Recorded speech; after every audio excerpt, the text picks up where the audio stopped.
Welcome to the Exceptional Sales Leader Podcast with Darren Mitchell. If you're a sales leader looking to take your leadership to a whole new level, then this is the podcast for you. We'll be exploring tips, techniques, and strategies to help you take your leadership to the exceptional level and allow you to enjoy more money, more meaning, and better sales results.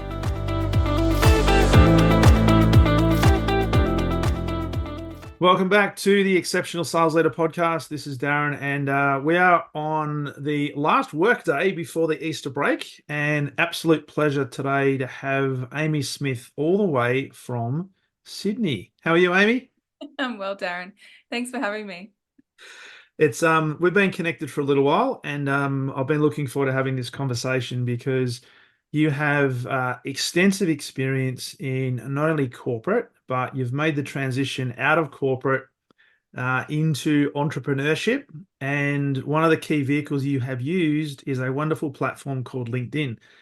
So love to delve into, I guess, your experience and your perspectives, because the people that listen to this podcast, they may be entrepreneurs themselves, but a lot of them are going to be in corporate and have sales targets to hit. And LinkedIn is one of the sources of truth, if you like, for customers. So really looking forward to this conversation. Before we delve into, and there's a lot of topics I'd love to cover with you, just for the listeners' perspective, can you give us a bit of a background on the Amy Smith story? Where did it all start? And really what's interesting, I like to hear from people in terms of what led you ultimately to doing what you're doing today. Yeah, so I think it depends how far you want to go back, Darren, but I think I kind of always had a bit of an entrepreneurial streak in me, I guess, as a kid. And a couple of things that sort of happened was even at high school, I was that kid that was I would make, bags and handbags and sew them out of old materials and then sell them at school. And I just thought that was normal, but apparently that wasn't so normal. And so there's a few things like that kind of happened early on. But I think I followed the kind of typical path that most people would take, which was, everyone at the time said, go to uni and get a good job and follow that kind of mainstream path, which is exactly where I found myself. So I studied commerce at uni and ended up working in HR and executive recruitment. Were my first jobs through after uni. I was a typical millennial where travel was a big part of my career as well, particularly in the early days. I wanted to be able to travel and work and have a good time. And so found myself in various roles, across London and Canada and also here in Australia. And then there was a bit of a turning point in my career where I kind of got back to Sydney and I thought, okay, this is it. I'm really going to accelerate things. I'm in this company. I want to really rise through the ranks in this company. And then about 6 months later, myself and 250 other people were made redundant. Wow. And so that kind of put a bit of a spanner in the works for me and I guess kind of disrupted my whole concept and idea of job security at the time. Yeah. And that kind of lit a bit of a fire again in my belly to go out on my own and start to do my own thing. So I actually, after that role, started working in a coaching organization. And my role there was really headhunting ex-CEOs and helping them to launch their own executive coaching brands and businesses and set up peer advisory groups for other business owners. So I really loved that education space around helping business owners to grow and helping other people to really launch their own brands as well. And that kind of naturally kind of evolved where I had people in my network saying, hey, can you, support me? I'm looking at changing careers. And because of my HR and recruitment background, I was doing a lot of career coaching on the side. Whether or not I really truly knew what I was doing at the time was more so very inflexible and very kind of ad hoc and kind of happened really organically, just helping other people. But then I intentionally went out and built my first business outside of that role, which was a career coaching business. And I used LinkedIn to do that. So I didn't have, I guess, the luxury of coming from a corporate background experience where I had, 40, 30 years in the industry and I had all of these networks of contacts that I could lean on. I really had to launch from scratch. And so that's where LinkedIn came into play for me, because I started to think around, I'd use that platform in a different capacity when it came to recruitment. And that kind of led me to launch, was able to quit my corporate job within 12 weeks. And then as I went on that journey, I had other business owners reaching out to me and saying, I've seen how you've grown your brand and your following on the platform. Can you teach me? And that's how it sort of morphed into the business that I run now, where I have, programs and support people to grow their brand on LinkedIn as well.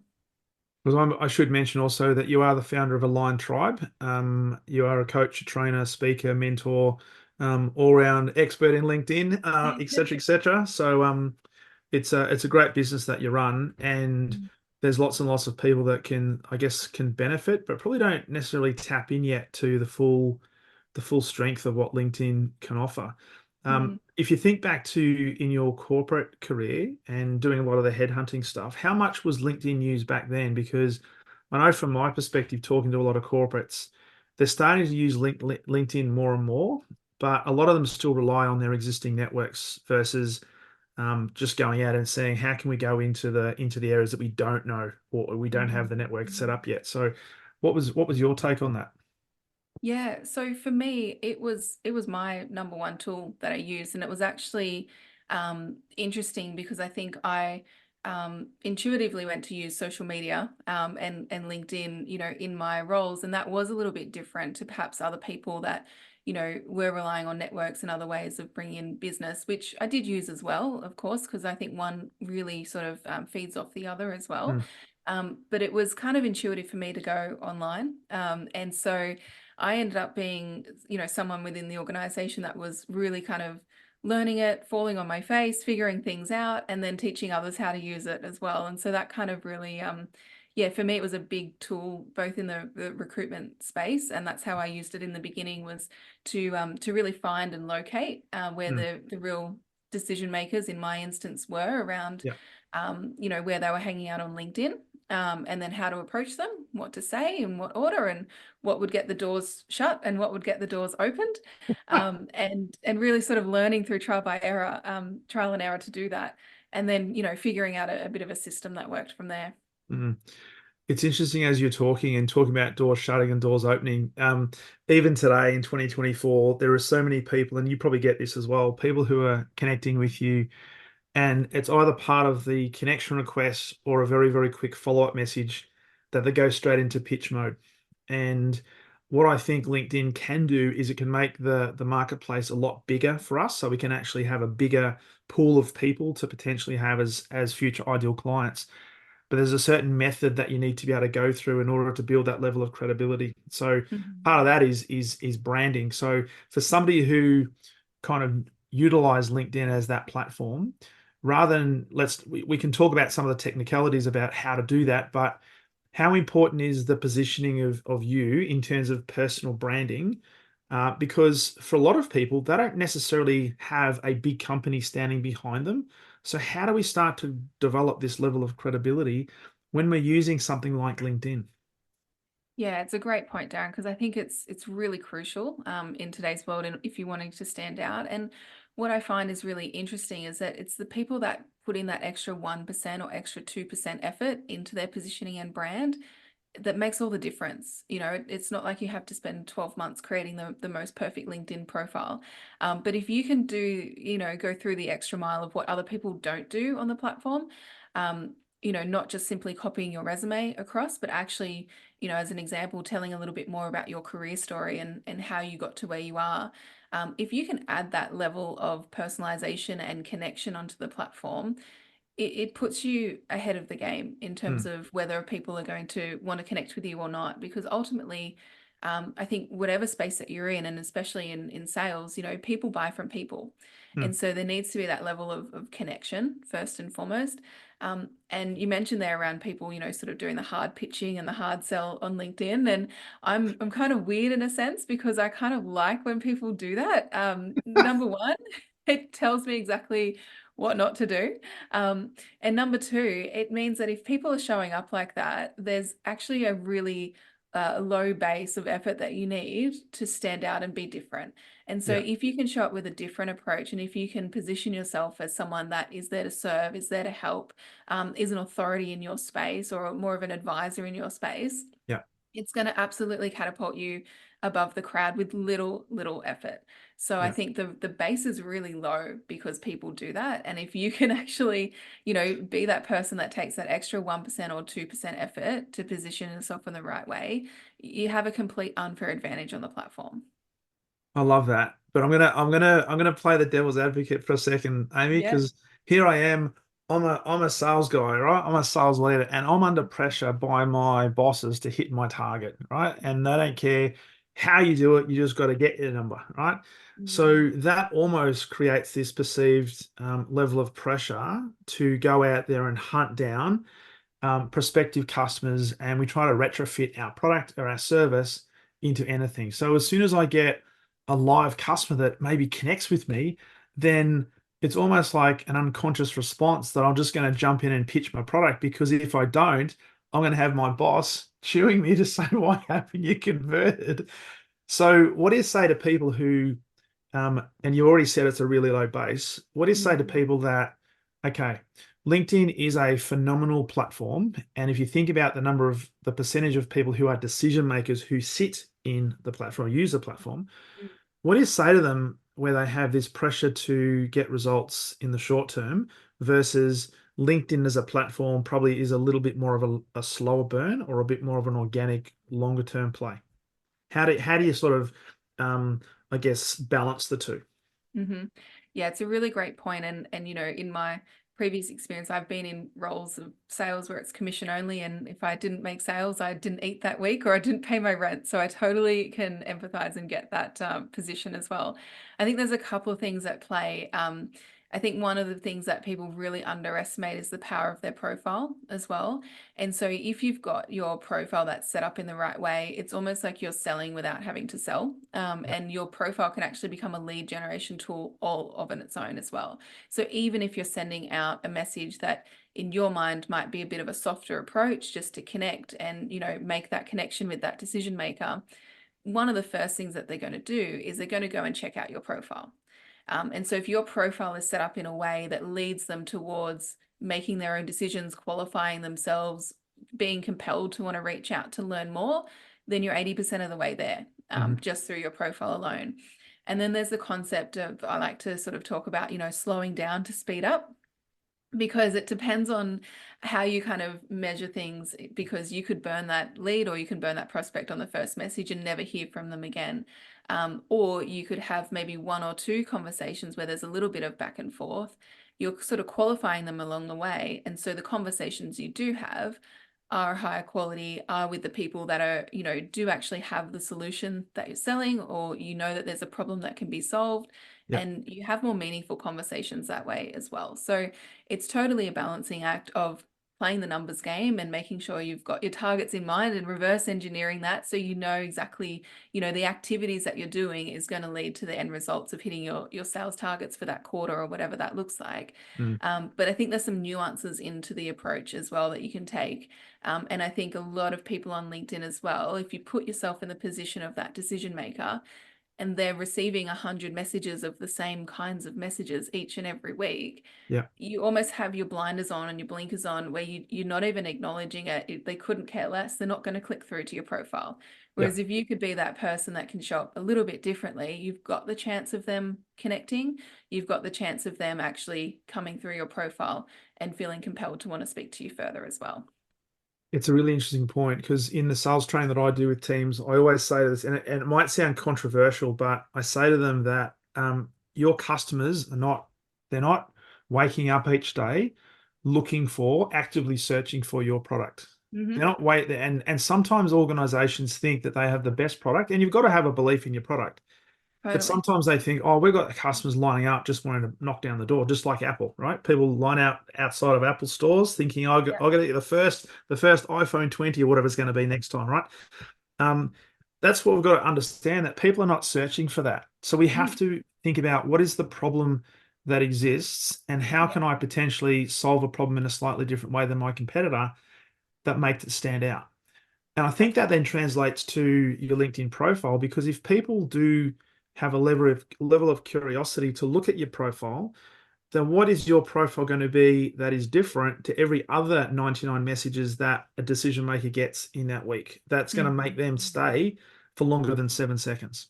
Yeah, yeah, exactly right. And I think there's, you first got to identify that, look, there is a problem that needs to be solved, like you said, because people ultimately they're in their own worlds. They're thinking about themselves. If you put yourself in their position, if you're reaching out to CEOs, like there's a million things on their plate to do Mm. that day. They're fighting fires. They've got meetings after meetings. Like there's a lot going on. And so it's just understanding that they don't care about you yet. Yeah. So you need to give them a little bit of a reason to actually pay attention and care in the first place. Yeah. So I think you're exactly right. And that's going to be about them. What are their pain points? Mhm. Or is there something we can create that might even be a little bit of FOMO, fear of missing out? That Yeah. if we know something about a competitor or somebody else in their industry, it might Mhm. just pique the interest to say, oh, I think I might investigate that a little bit further. Yep, exactly right. So the other thing I'd like to know from your perspective, working with so many businesses and executives and so forth, is like the go-to-market strategy, because there's a lot of organizations that say, "Hey, we want to have a really broad brushed approach to marketing and putting our name out there, building our company reputation, but also building our personal reputation." Um, I sort of come from, and it's probably down to the mentors that I've associated with over the years. I have this belief that less is more, and when I say less is more, be really pinpointed on a channel and figure out where your ideal customers hang out, and then really hone in on that and get really good to the point where you're known in that area. And I know you work with a lot of businesses and have got a lot of experience in this space. For salespeople and sales leaders listening to this right now, who perhaps have a scattergun approach to say, let's just put stuff out there and hope stuff sticks. What do you say to them in terms of your experience around being really, really targeted with a single channel? Now, whether that be LinkedIn or whether it be TikTok or whatever the case is for that particular industry, how important is it to be really, really laser focused on a channel to be able to build that reputation and build that profile?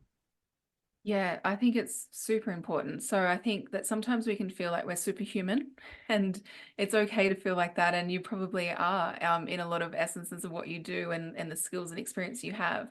But I think sometimes we only have so much time in our weeks and only so much time in our day. And so what we want to be thinking about is like, where am I going to get the best ROI for my effort spent? And so when we put it through that lens, often we think about, okay, well, first and foremost, where are my clients really hanging out? Where are those decision makers? Where can I go and either intently search for them and find them through their job title or whatever that looks like? Yeah. But also, I think a big portion of it that a lot of people don't think about, particularly on LinkedIn, is the fact that we have so many people on there that I call LinkedIn lurkers that are sitting there and are watching behind the scenes and don't necessarily engage. And it's really true, you laugh, Darren, because it's there. And I was once a LinkedIn lurker myself. I was a professional stalker in the executive recruitment space. I used to always tell people. So I think what a lot of people can discount is that if they're not getting, like if you're sharing content as an example, and if you're not getting, over 10 likes or you're not getting a few comments, Yeah. you think that no one's seeing that, or you think that, what's the point of doing this, right? When actually most of our best buyers, and particularly if you're working with high level decision makers or people in higher positions in corporate, they will not interact mostly. Like they will be the ones that sit back and watch. Yeah.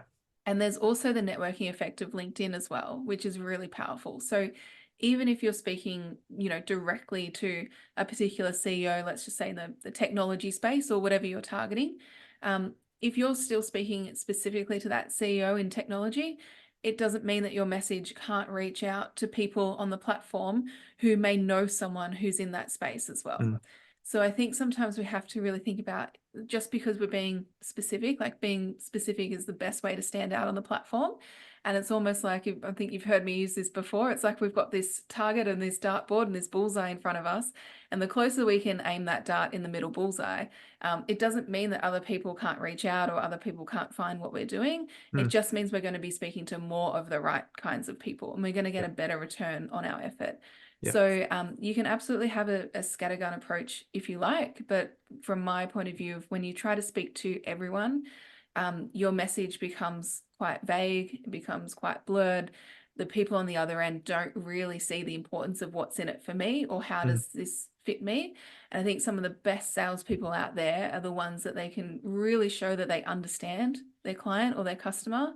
Yeah. And once their client or customer feels understood, you automatically become the solution. So I Yeah. think you're making it a lot harder on yourself if you're trying to please everyone because we just can't do it, right? So the more specific you can be, the easier it becomes, because then you allow people to then raise their hand and say, you sound like you're speaking to me. This is the exact problems I'm experiencing right now. I think we should have a conversation. Yeah. And you don't get that if you're trying to speak to everyone.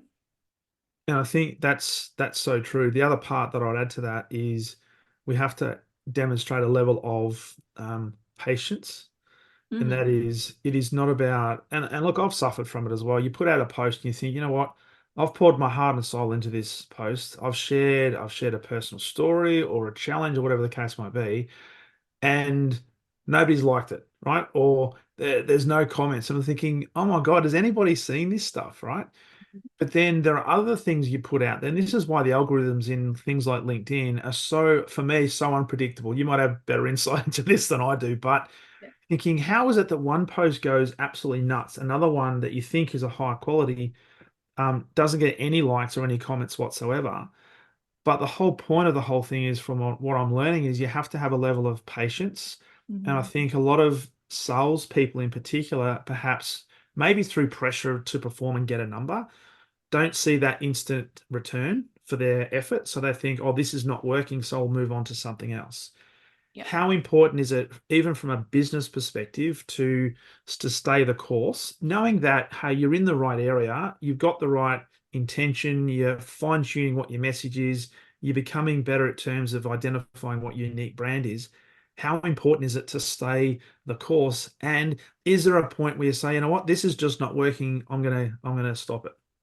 Yeah, it's a really good point that you bring up, and thanks for mentioning that, because I think as humans we have that dopamine hit in us where we're like we have this innate want to be liked. And so sometimes when we're on social media and we share something, like you said, Darren, you spend time on it, you think this is amazing, I've really hit all these pain points talking to my clients, and then there's crickets, right? So Yeah. it's hard to sort of get through that. But I think there's a couple of things that you want to be thinking about, and time compounds everything. So there's a snowball effect that happens on LinkedIn. And I think something to take note of as well for people listening, if you are feeling like you're in that position where maybe you had a lot of activity at the start when you started to post, but it's kind of plateaued a little bit, there's an element of LinkedIn kind of testing you in a sense as well. Okay. So what works really well on LinkedIn and what LinkedIn looks for as a platform are people that engage and have their activity up consistently. So you're going to get a lot more back from LinkedIn if you're someone that, even if you're posting once or twice a week, but you're consistently doing that over 6 months or a year, Yeah. then if you're someone that goes all guns blazing, you do 7 posts in 7 days, and then you never go back and post on the platform for the next 6 months. The person that does it a little bit slower but more consistently, um, will win in the end, because you're teaching the algorithm that you're active, and the Yeah. more that you can teach LinkedIn that you're active, the more LinkedIn is going to want to reward you by showing your content to more people as well. So I think there's a couple of things to keep in mind as well. And it's not just sort of relying on your content either. The way I look at it on LinkedIn is you want to have like an offense and a defense strategy running at the same time. So if we think about, like, any great sporting team, I don't know, Darren, who's your favorite sporting team you've got right Uh, now? the Melbourne Football Club, the AFL team. AFL team. Cool. So if we think about AFL, right, and any kind of team there, there's some teams that are known for their offense, Yeah. and they're known for that, or they're known for their defense, right? They could be like weighted a bit differently, but in order to win the game, they're going to need to have both. And so it's the same with LinkedIn. So if we think about our profile and we think about the content that we're putting out, that's like our defense strategy. Mm. That's like casting our net to make sure that the people that are wanting to reach out, the people that have that intent, can find us, can reach out, can raise their hand, and we can start conversations. Yeah. But we also want to have that offense strategy, like you said as well, where we're being proactive. We're making sure we're getting in front of the right people, because then it starts to work as a bit more of an ecosystem where if you're getting in front of the right people, they naturally jump on your profile. They're going to binge a few of your posts as well. Yeah. So if you've done 3 or 4 posts, and it's likely that not everyone in your network is going to see every single post that you do, that's just Yeah. the nature of it. And so what you allow for is you allow people to consume more of your content in a quicker amount of time, and that builds up trust a lot faster. So Yeah. when you have those two at play, you're not simply relying on the algorithm to say, oh, it's only got 2 likes and this post has failed, right? It really depends on what you know personally deem as failure, and looking at the different metrics as well. So I think just for some people, they get really hung up on the likes and the comments. Mm, But what we want to look at over time is our profile views mm, and the people that are actually coming to view our profile, because it's going to tell us a couple of things. It will tell us if our level of activity engagement and if we're being seen is on the increase and that's yeah. trending up. And it's also going to alert us to who those people are in different categories as well. So if, for instance, you know, you're looking at, um, you know, reaching out to operational managers in the engineering space, and if you can see that you're starting to attract more of those people in the engineering industry that are coming to look at your profile, there's a good chance that your message is landing and you should do more of that. Yeah. If you're not, then it's a really good indicator that there's probably some work you can do in your content to make sure that you're reaching those people as well. Yeah. So I think there's a few different factors at play. And I think, like you said, it is about being patient. It's about looking at the analytics and it's allowing that time to really snowball on LinkedIn as well for you that really builds things up. It reminds me, as you're talking there, Amy, of a book that I think it's called 3 Feet from Gold.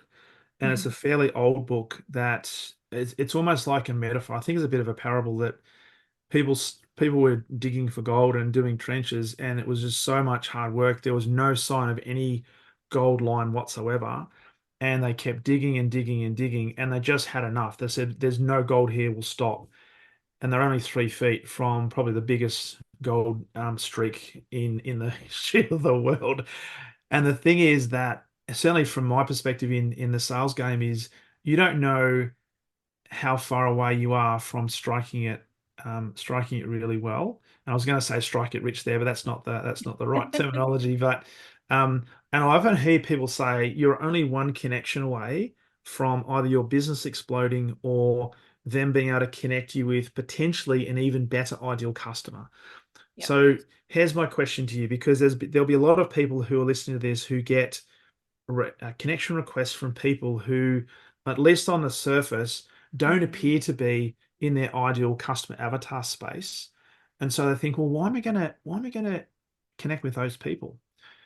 What I have found to be true is sometimes if I connect with somebody who, at least on the surface, doesn't appear to be in my ideal market, I don't know who they're connected to. And often there's a connection that they have that then leads to me being connected to that person, and anything is possible. Yeah. What's your thought on that? Because I know there are a lot of people that just randomly go out and connect with as many people as they possibly can, so that their numbers can get bigger in terms of their followers. Mhm. But there has to be a balance, I guess, between the ideal customer avatar and others.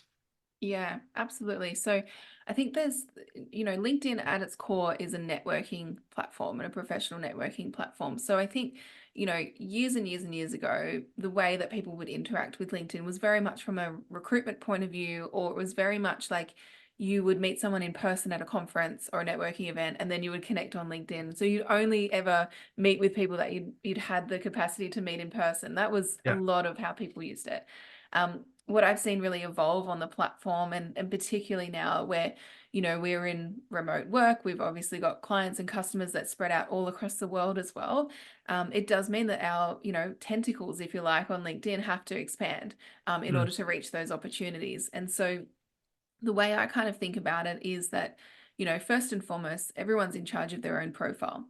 So if you've got personal preferences around who you want to connect with or not, that's yeah. completely up to you. That's absolutely fine. If you're thinking strategically and you're wanting to look at it from, you know, really expanding your opportunities and pipeline, then I look at it as a process of elimination when Okay. people are coming in to connect. So the first thing that I would do is I would just check and think, okay, does this look like a fake or spammy profile? And that's not going to add any value at all. That's a really easy, like, I'm not going to accept this person, then that's fine. You can move on with your life. Then you'll have the ones that are really obvious as well, where you're like, okay, this looks like an exact fit from a client perspective or the industry, or there's something where you just instantly see opportunity. So Hmm. that's an obvious yes. Then you've got this gray area of people in between. And I think this is where you're alluding to, Darren, where you've got people, and it's almost like you've got to think of this 6 degrees of separation effect on LinkedIn. Because one of the good things compared to other social platforms is that even though you're just connected, so you and I are connected on LinkedIn, Darren, so we're connected. If I share a piece of content and you engage on that, you like or you comment on that, Yeah. then it actually pushes my piece of content out to your network as well. Yeah. And then if you're pushing it out even further into what's called third degree networks on LinkedIn, that's when your post can go viral as well. And so you want to think about exactly what you kind of mentioned there around if this person isn't the exact right fit, could they know someone who is? Yeah. Is there an opportunity for maybe a strategic partnership? So maybe they're working with the same client or customer base in a different way. And I would be thinking of things like that. I would be thinking about, if they were to engage on my piece of content or they were to look at my profile, is there potential opportunity there through their network? Yeah. And so I would always sort of go on the side of I would accept people and then figure it out later. And people will show you who they are. Like if they jump into your inbox and they hit you with a spam message, you can absolutely get rid of them, block them. It's no big deal, right? But the other side of things is like, what if it worked out to be a great connection? And what if Yeah. it worked out to be a great opportunity that can put you in front of a room of your ideal clients or customers? Or, you get invited to some event there and Mm. then, you're able to make further connections at that event. So there's all sorts of different ways to think about it. It's not necessarily just a straight line. So I think you've got to really think about it as like, you're an octopus and you're putting out your tentacles of opportunities. And the more kind of octopus legs you have out there, the higher the chance of reaching the right kinds of people as well.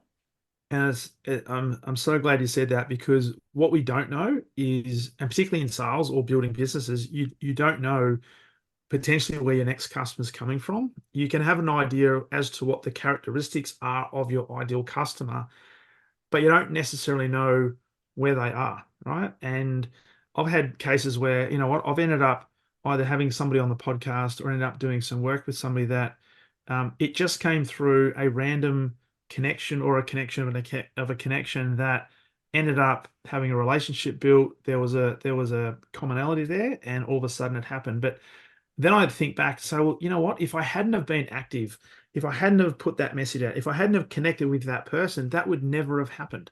And I Hmm. wouldn't have had the benefit of meeting and working with this particular person.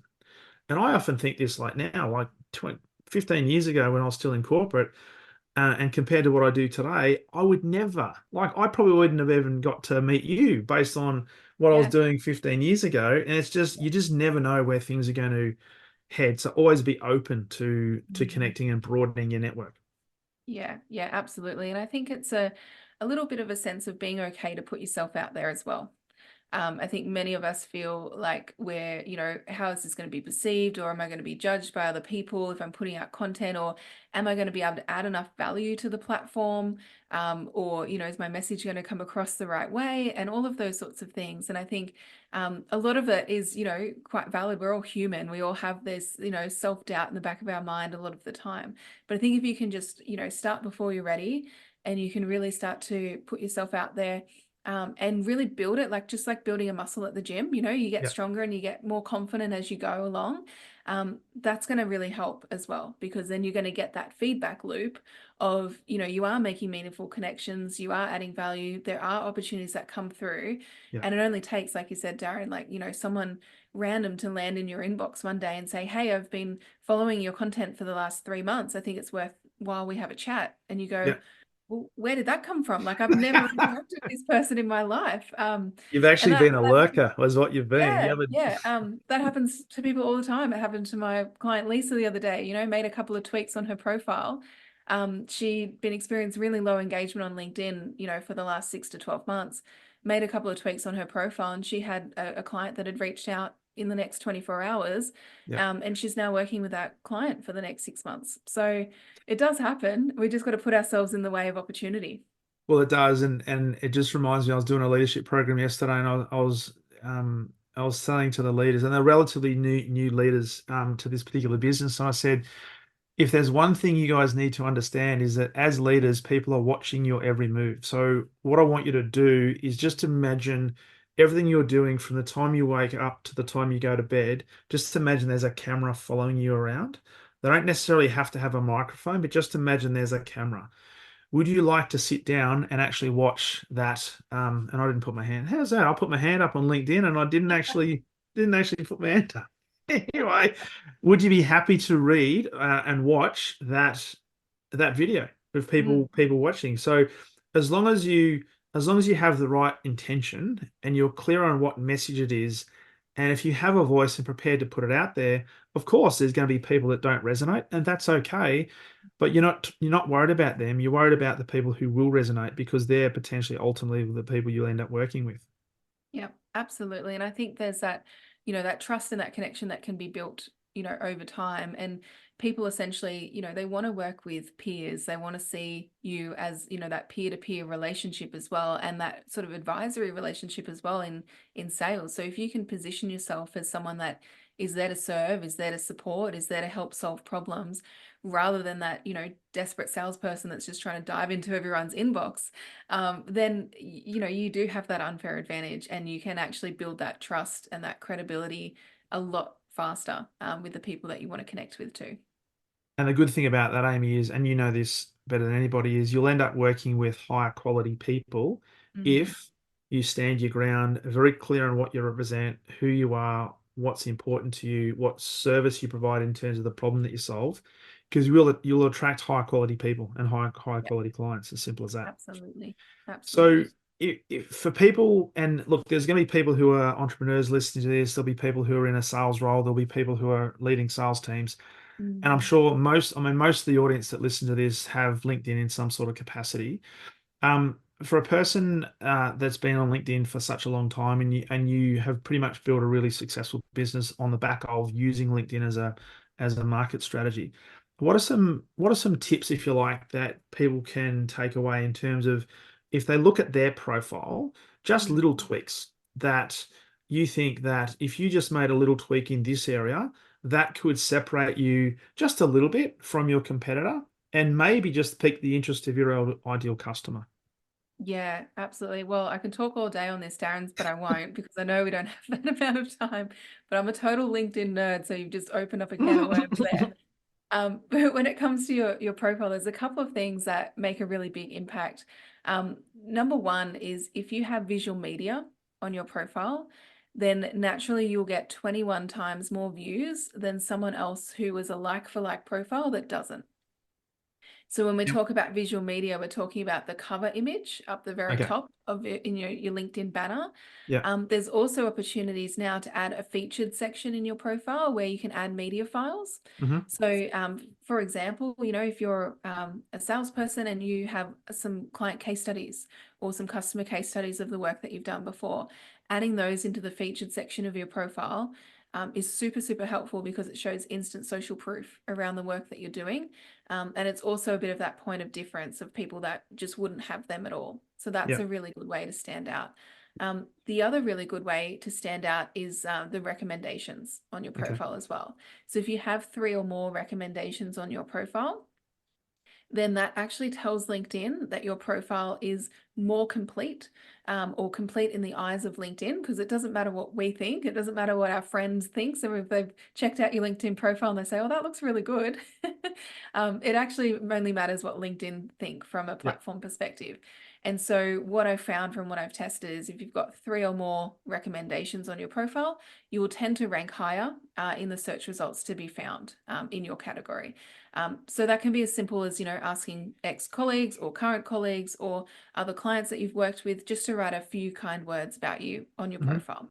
Hmm. That's a little extra 1% things that not many people do, Yeah. that can really help you to stand out. And the third thing that I think would be really worthwhile mentioning is that LinkedIn will give you a certain amount of characters to utilize on your profile. So in your about section, as an example, or your experience section.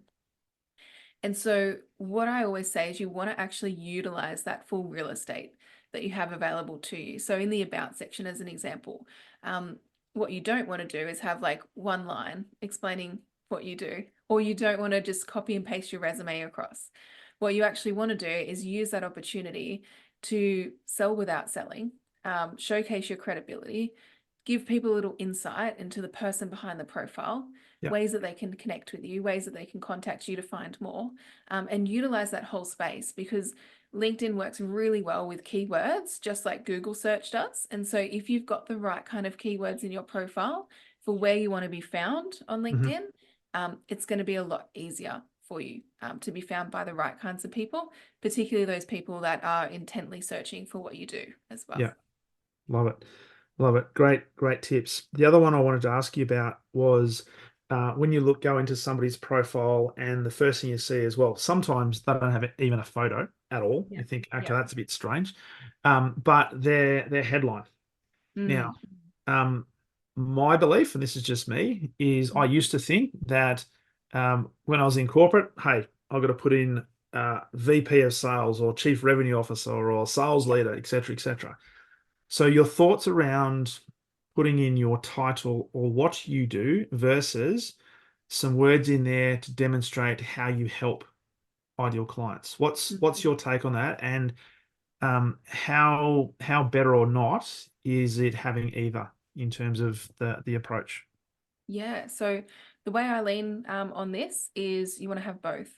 Okay. You want to have your title and the keywords that your market, would intentionally search for. So we don't want to get too fancy. We want to think about, like, if I was in this position, and I was in the position of a decision maker and I was looking for this solution, where would I go? Yeah. And what would I be searching for? And so you want to make sure that you've got the right keywords showing up for that. So that often is your job title. Yeah. Um, Beyond that, we do want to have what I call either a credibility statement or a doing statement. And that's kind of wrapped around, like, well, just because you have that title, what does that actually mean? Yeah. How are you helping people? What's the end result? What's the end outcome for them? And so it might be, for example, when I was supporting CEOs, it would be, helping CEOs to grow their businesses, or it would be, helping executive coaches to launch and grow their own coaching business, whatever that is for you, right? And so you're thinking about, like, what's the actual outcome of them working with you and Mhm. having the solution that you provide. And then when you can marry those two together, that becomes really powerful, because you're hitting the people that have the intent for what you Yeah. want. You're also aligning, I think, to the company brand and how you want to represent yourself. I think that's really important. So if you're working for a company, there might be marketing guidelines and things that you have to be aware of how you need to show up. And so Sure. I think having that job title is really important for that respect. But then you can play around with the doing statement, which is going to capture people's attention around the what's in it for them. Yeah. Why would they want to connect with you? Often it's because they're looking for a solution, they need some help. So what does that look like for them? Yeah. That's a great point, because I think statistically, and correct me if I'm wrong, statistically, when people go to your profile, there's about 6 to 7 seconds that they have to either, and I often hear LinkedIn being described as it's almost like your shop window into Yes. your business, into your organization. So if you don't capture their attention within that first 6 or 7 seconds, most people will leave. But what really was frightening was, of those people that leave, pretty much all of them will never come back if there's Yeah, nothing there that's interesting. they won't. And the worst part of that is they'll go to someone else that is a like profile for you, which is typically a competitor. So Yeah, that's even worse. So you do yeah, want to make those first 6 to 7 seconds count. You're exactly right. yeah. Because the other thing with this is, if you think about LinkedIn, we are but one person, right? Mm. Mm. And we can only do so much ourselves each and every day. Because I do want to talk to you about a sales process in a sec. So, but the fact that you've got a really good shop front in Mm. as your LinkedIn profile, you don't know when people are going to look at that, and that could be when you're asleep, right? Yep. Yep. But you got to be thinking about, what is the impression that I want to create when somebody who potentially is in my ideal market comes across my shop window? Is that going to be something that might interest them to the point where they might lean in and actually put the hand up, send a message, whatever the case might be, or be receptive to me sending them a message that I Mm-hmm. don't even know about yet, that I'm going to send one? So it's about, well, when you're sleeping, when you're doing other things, it's almost doing some work for you. Is that a Mm-hmm. fair? Yeah, very Yeah. fair. Yeah. Yep, absolutely. We want our profiles to be doing the heavy lifting. So we want them to almost read, like in marketing, we would have like a landing page where we would capture a lot of leads and we capture a lot of attention that way. And so you almost want your profile to read like a landing page Mm. where you're really sort of, talking about the problem, you're agitating the problem a little bit. You have ways for them to reach out, maybe to self-qualify along the way. Yeah. So it actually becomes less about you and more about your ideal clients or customers that you're looking to attract. Yeah. Love it. Love it. Now, as we kind of bring this into a close, because I'm conscious of time, and you mentioned before the offense versus the defense strategy, and I love the description of that. Mm. Let's talk about offense and in relation to proactive selling.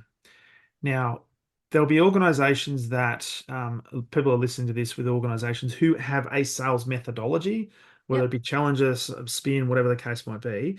Mhm. Um, how can we use LinkedIn in an effective sales process? And are there any, not so much rules, but guidelines in relation to, say, outreach? Because one of the things we'd love people to put their hand up based on the things that we're posting and generating that interest so they come to us, which is great. But no sales team is going to be successful just sitting there waiting for the phone to ring.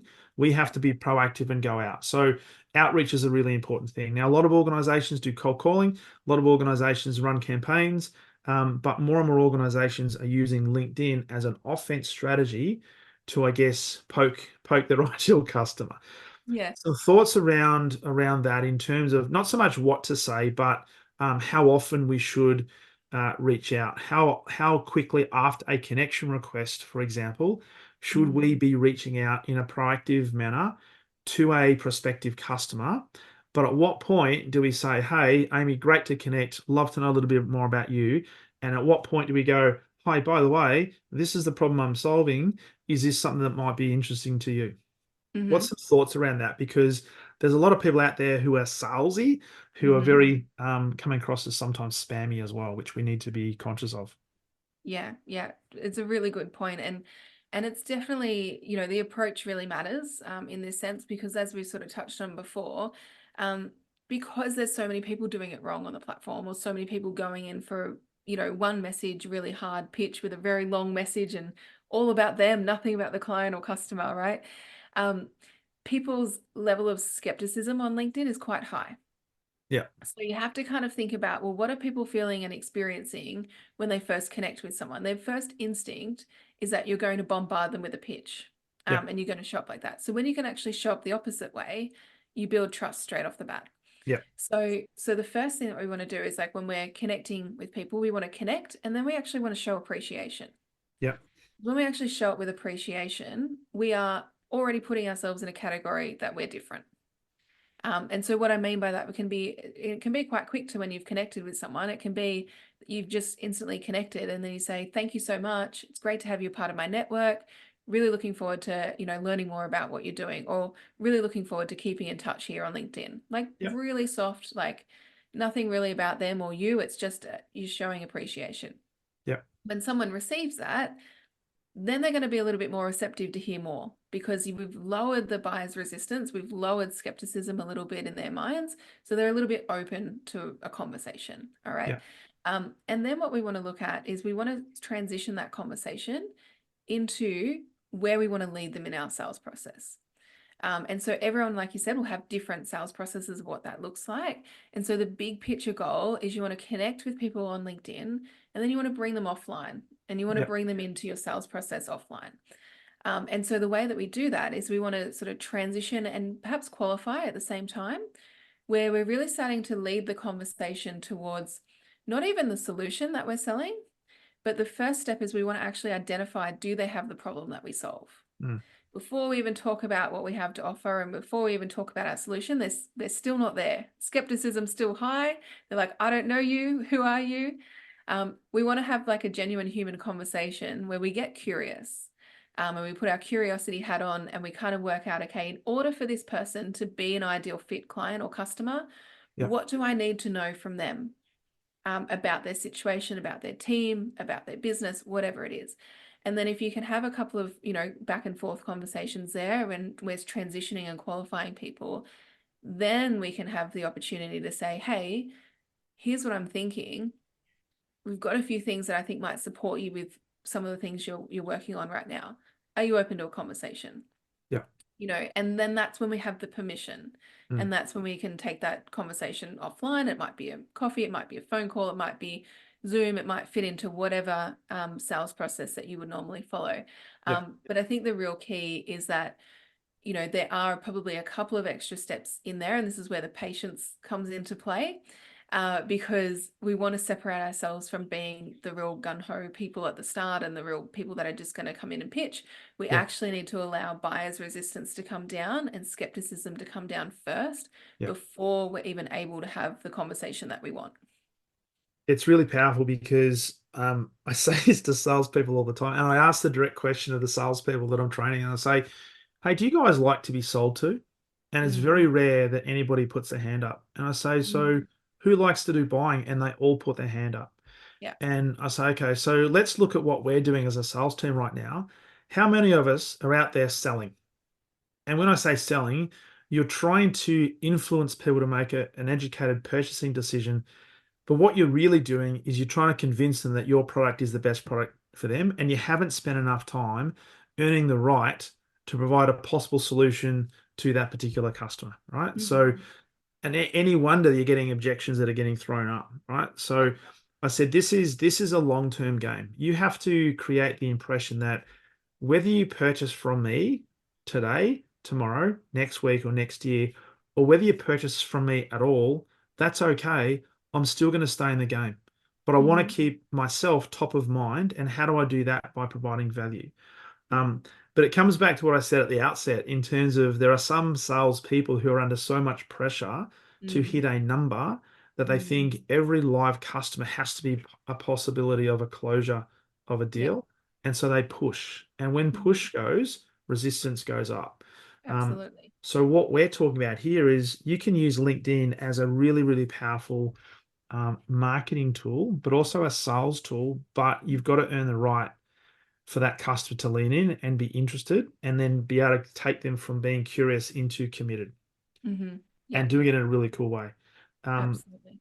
the other thing I'd say is you probably need to also remove yourself from any perfect outcome. So don't think that Mhm. just because I'm talking to this particular potential customer that they're going to become a customer. I'd Yeah. like them to be, but ultimately it's their decision. So don't Mhm. convince them that you need don't use all these closing techniques to try and close the deal. Yeah, absolutely. I think it comes down to like, if you're in sales, often we want to make an impact. We do want to help people at the end of the day. And so if you're helping someone to make a decision, if that decision is to go ahead and have those conversations and work with you, awesome, great. If that decision is for them is a no, and they've got more clarity on their current situation and they're actually going to learn from that and be better from that, then that's a great win as well. Obviously it doesn't put the commission in your bank, but it also make sure that your intent is there and people can really, really understand and they can really sense what your intention is. And Yeah. so I think if you've got the right intention, like you said there as well, and you are building pipeline for the long term, because you'll have conversations with people and they'll say to you, oh, look, it's not something on our list right now, but reach back out in 6 months' time, reach back out Yeah. in 3 months, and you can schedule those people in as well. And so you've got this ongoing pipeline of opportunity that snowballs over time as well. And I think the more, when we sort of talk about your positioning and your authority, the more work that you've done on that on the front end, Yeah. the easier these conversations become. And the lower your buyer's resistance becomes over time as well, because you've already built up that trust from the outset. Yeah, absolutely. Because statistically, and I think it's still around the same, about 3% of buyers are in a buying now sort of cycle. Mm, So, which means 97% of the people that we talk to are not ready to buy now. yeah. And there's been some stats that I've shared with a lot of sales teams that most salespeople actually give up after the first contact. So Mhm, if we have a mhm, conversation and there's no immediate sale, I say, oh, there's no sale there, so I'll just go on to the mhm, next one. mm, 80% of sales that are made come after between the fifth and the 12th contact. yeah. So what that says is stay in the game, continue to add value, and a person that we both know, Taki Moore, used to always say, still says that if you can articulate a problem better than your customer can, they will automatically attribute to you as to having a solution. So Mhm, when that happens, just be ready to provide that solution, but don't be so wedded to the outcome that you have to sell them or close them. when Yeah, they're ready to buy, they will naturally lean forward. All right. absolutely. And that can be the start of a long-term fruitful relationship. So for both parties. So, Mhm. hey, Amy, this has been a really phenomenal conversation. I don't know about you, but can't believe it. An hour's gone so fast. Going quick. So if there was one final tip that you could leave that we haven't potentially covered, or that's something that's been top of mind for you around LinkedIn or around selling or positioning, Mm. what would that be for the listeners? Yeah, I think number one, just be open to putting yourself in the way of opportunity. Sometimes that means we have to rethink the way we're doing things. Sometimes that means we have to be a little bit brave to get out of our own way and try something a little bit new. So I think if you've been sitting back and waiting for permission to really attempt LinkedIn or upgrade your profile or share some valuable things on the platform, take this as your permission to start experimenting and start getting out there on LinkedIn, because I think it all starts by just playing in the arena, Yeah, and showing up in the arena and making sure that you're able to be seen and heard by the right people. And so if you can take those first steps, things really start to naturally snowball and evolve from there. So absolutely get out there and put yourself in the way of opportunity on the platform. love it. Progress over perfection. So That's just it. get out there and get it done. Have you So listened to me before, Darren? what's that? Have you listened to me before, Darren? Just a few times. Just a few Yeah. times. So, Amy, for people who are listening to this, I'd like to know a little bit about more about you and Align Tribe, and also specifically to connect with you. Where's the best place for people to find out where Amy hangs out? Yeah, well, I kind of have to say LinkedIn, don't I? Because I've been talking about LinkedIn, but Just go to my Instagram it, page. yeah, it absolutely is the place I hang out the most is LinkedIn. So if you go / on LinkedIn, Amy L. Smith Coach, you'll find me. amylsmith.com is my website, so that will also lead you to anything. If you are looking for some implementation steps off the back of this to support you, you're welcome to go and grab my Ultimate LinkedIn Blueprint, which will help you sort of take those first initial steps. You can get that at amylsmith.com / blueprint. Brilliant. And I can vouch for that. I have downloaded it myself, and I thought I had a pretty good LinkedIn profile set up, and then I looked at that blueprint. I think, oh, there's still some tweaks. There's always room for improvement. Can Yeah. always take it to the next level. So I'll put those in the show notes. So I actually encourage people to connect with you, but also go to amylsmith.com / blueprint to get access to that. So Amy Smith, absolute pleasure to have you on the podcast. And yeah, we'll have to do this again because I'm certain there's a lot more we can talk about, specifically around Absolutely. LinkedIn. Totally. Thanks so much for having me, Darren. I appreciate it. Thank you.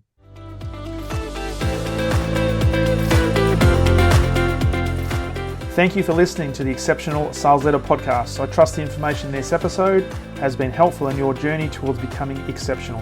And remember, please take the time to rate the show, subscribe to the show so other people can find it. But also, if I can help you, jump on my calendar, go to leadwithdarren.com, and let's have a conversation about how I can help you along your journey to being exceptional.